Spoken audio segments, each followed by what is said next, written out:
শুরুতে সংখ্যা থাকবে, এখানে শুরুতে সংখ্যা থাকবে। এখন কথা হচ্ছে যে ভাইয়া আপনি তো বললেন সংখ্যাবাচক বহুব্রীহি শুরুতেও সংখ্যা, দ্বিগুর শুরুতেও সংখ্যা, তাহলে দুটো উদাহরণ দিয়ে কনসেপ্টটা ক্লিয়ার করে দেখেন। আমি এখানে লিখলাম চৌবাচ্চা, আমি এখানে লিখলাম চৌরাস্তা।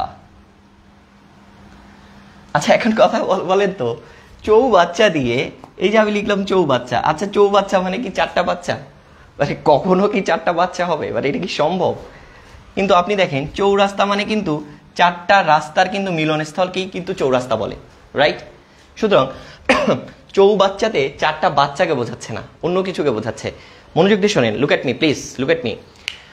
সংখ্যাবাচক বহুব্রীহি এবং দ্বিগুর মূল পার্থক্যটা হচ্ছে এই জায়গায় যে সংখ্যাবাচক বহুব্রীহিতে যে সংখ্যা থাকবে দুনিয়া ওলটপালট হয়ে গেলেও কখনোই ওই সংখ্যাকে বোঝাবে না।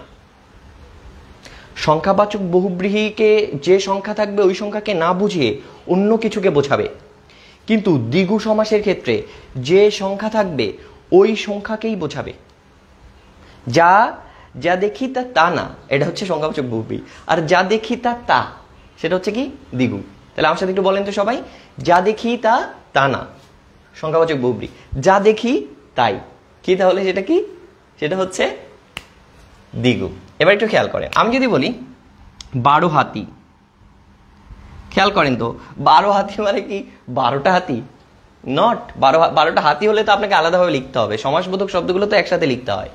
তাহলে এই যে 12 হাতি বলতে বোঝাচ্ছে এখানে কিন্তু চৌবাচ্চা বলতে একটা পাত্রকে বোঝাচ্ছে, আর 12 হাতি বলতে একটা কি কাকে বোঝানো হচ্ছে?